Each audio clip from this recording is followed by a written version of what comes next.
നോയമ്പ് കാലത്തെ 3 തൂണുകളായ പ്രാർത്ഥനയും ഉപവാസവും ദാനധർമ്മവും നമ്മുടെ ജീവിതത്തെ രൂപാന്തരപ്പെടുത്തുന്ന 5-ാം ദിനമാണിന്ന്. ക്രിസ്തീയ ജീവിതത്തിൽ പരീക്ഷകൾ ഒഴിവാക്കാനാവില്ലെങ്കിലും അവയെ അതിജീവിക്കാനുള്ള കരുത്ത് ദൈവം നമുക്ക് വാഗ്ദാനം ചെയ്യുന്നുണ്ട്. കർത്താവായ ഈശോ മരുഭൂമിയിൽ വെച്ച് സാത്താനെ നേരിട്ടത് ദൈവവചനത്തിൻ്റെ ശക്തി കൊണ്ടാണ്.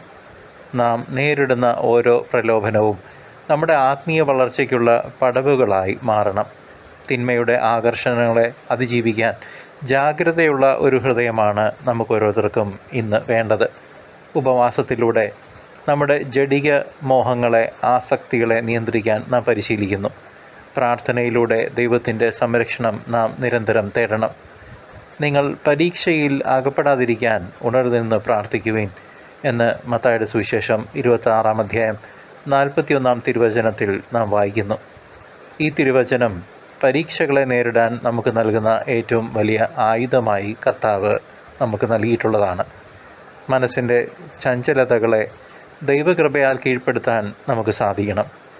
ദാനധർമ്മത്തിലൂടെ സ്വാർത്ഥതയെ വെടിഞ്ഞ് മറ്റുള്ളവരിലേക്ക് നോക്കുമ്പോൾ പരീക്ഷകളുടെ സ്വാധീനം താനെ കുറയുന്നു. ശത്രുവായ പിശാച് ഗർജിക്കുന്ന സിംഹത്തെ പോലെ ആരെ വിഴുങ്ങണമെന്ന് അന്വേഷിച്ച് നടക്കുന്നുണ്ടെന്ന് നാം മറക്കരുത്.